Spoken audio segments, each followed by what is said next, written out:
माँ, कुटीला जी ऐसा मत कीजिए। देखिए, जब मैं नंद बाबा और यशोदा मैया को ये कहूंगी तो कितनी पीड़ा पहुंचेगी उन्हें। तनिक सोचिए तो, ये सत्य आपसे पता चलेगा तो क्या बीतेगी उन पे। ऐसा मत कीजिए। तुम्हारा नाता उस कृष्ण से नहीं टूटा, तुम आदर्श बहू कैसे बनोगी? माँ, आप जैसा कहेंगी मैं वैसा करूंगी, किंतु मेरी बात मान लीजिए। माँ, तुम राधा को कक्ष में बंद कर दो, मैं जाकर सत्य उजागर करती हूँ।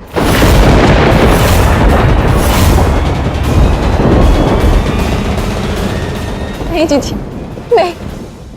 चली राधा?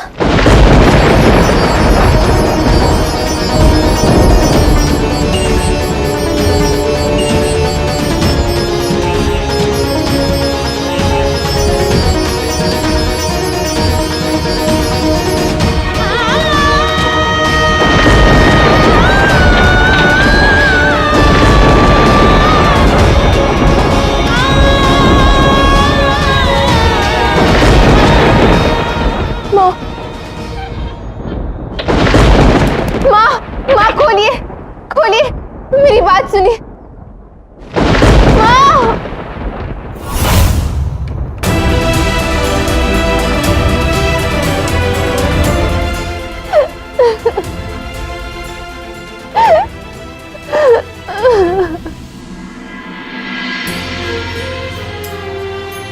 वाह मैया, आज तो आपने इतने सारे व्यंजन बनाए, मुझे तो समझ ही नहीं आ रहा कि मैं आरंभ कहाँ से करूं। क्यों ना बनाओ, मेरे दोनों पुत्र विजयी होके लौटे हैं। जानते हो, जब बच्चे कुछ अच्छा करते हैं ना, तो सबसे अधिक खुशी उनके माता पिता को ही होती है। जब मैया को पता चलेगा कि कान्हा उनका पुत्र नहीं है तो न जाने क्या होगा।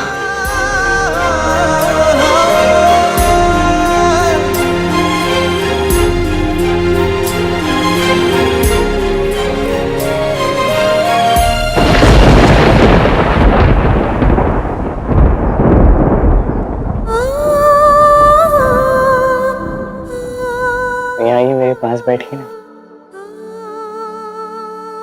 बोल। मुझे अपने हाथों से भोजन खिलाइए। आज तुझे क्या हो गया कान्हा? जब मैं ये बोला करती थी तो कहता था मैया मैं बड़ा हो गया हूँ, और आज स्वयं ही मुझसे कह रहा है क्या हो गया तुझे? बस वो आपके हाथों से खाने का वो अनंत आनंद, सोच रहा हूँ कहीं वो भूल न जाऊं। ऐसा मैं कभी होने ही नहीं दूंगी। मैं सदैव ही तुझे यूं ही खिलाती रहूंगी अपने हाथ से। ले। देना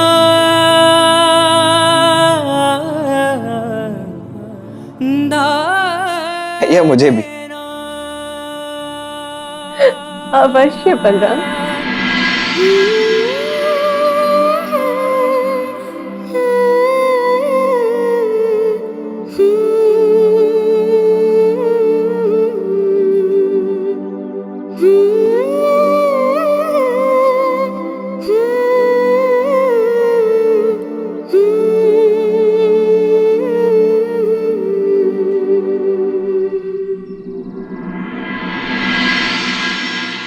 कान्हा सदा के ले जाने से पूर्व तुम्हें मैया को सत्य बताना ही होगा। न जाने ये जानकर मैया पर क्या बीतेगी, किंतु ये जानना मैया के लिए आवश्यक है। कान्हा, आप उचित कह रहे, ये कार्य राधा का है, राधा इसे अवश्य करेगी। किंतु राधा ने तो मना कर दिया है ना कान्हा। राधा कैसे बताएगी कान्हा? वो इतनी भावुक है, वो नहीं बता पाएगी। राधा ये अवश्य करेगी था। केवल राधा में ही इतना प्रेम है कि वो एक माता पिता को बता सकती है कि बरसों से जिस संतान को आप अपना मानते आए हैं, जिसे आप इतना प्रेम देते आए हैं, वो संतान आपकी है ही नहीं। ये केवल राधा कर सकती है।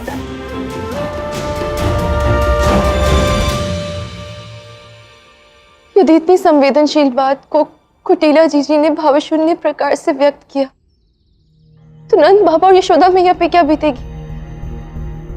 उनका हृदय तो आहत ही हो जाएगा। यशोदा काकी, कुटीला, तुम यहाँ? आपके पुत्रों ने इतना अच्छा कार्य किया है तो मैं मिठाई देने चली आई, किंतु आपके आंखों में अश्रु और नंद बाबा कहीं दिखाई नहीं दे रहे। वो महत्वपूर्ण कार्य से बाहर गए हैं और ये अश्रु तो खुशी के हैं। आज इतने दिनों बाद मेरे दोनों पुत्रों ने मेरे हाथ से भोजन खाया है, बस इसीलिए थोड़ा सा भावुक हो गई। ये हो क्या रहा है? आपके पुत्रों ने आपके हाथ से अपनी माता के हाथ से खाना खाया। अति उत्तम।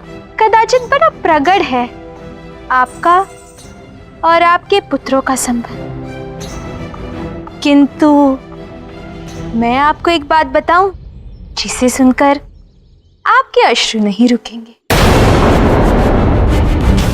ऐसी कौन सी बात है? ऐसी बात जो आपको आपके पुत्रों ने कभी बताई ही नहीं।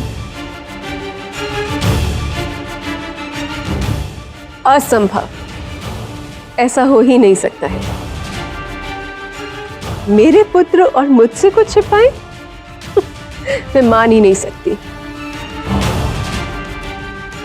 उसका निर्णय तो आप मेरी बात सुनने के पश्चात ही कीजिएगा।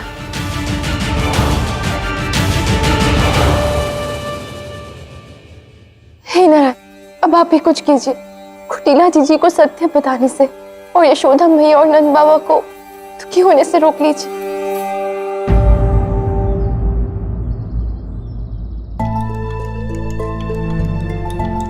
सखी की इच्छा मेरे लिए आदेश।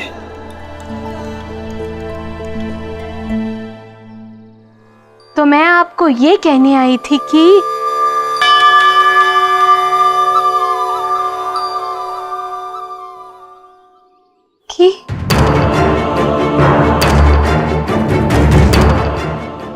कहो कुटीला, क्या बात है? मैं आपसे ये कहना चाहती थी कि कुछ कहना चाहती थी, पर क्या कहना चाहती थी? लो, कुटीला मुझसे कुछ बात करने आई थी और उसे स्वयं ही स्मरण नहीं है कि वो क्या बात करने आई थी। नहीं नहीं, स्मरण आएगा। अत्यंत महत्वपूर्ण बात थी, पर क्या थी? ये सब तुम्हारा ही किया हुआ है ना? नहीं नहीं, ये तो राधा की इच्छा थी।